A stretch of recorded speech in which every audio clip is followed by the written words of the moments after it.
how to check Google form responses. Hey guys, in this video, I'll guide you through how to check Google form responses. Alright, so let's begin.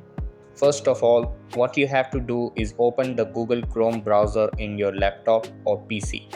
After that, on the home page, you have to tap on this Google Apps icon, then just scroll down until you see Google Forms. Then click on it. Over here, just open any of the older Google form.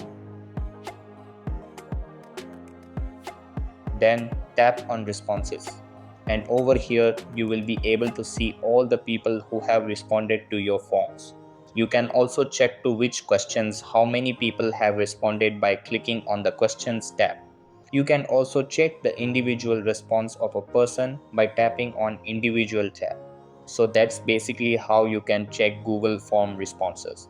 So that's all for this video. Consider subscribing if you find it helpful, and I'll see you in the next one. Thanks.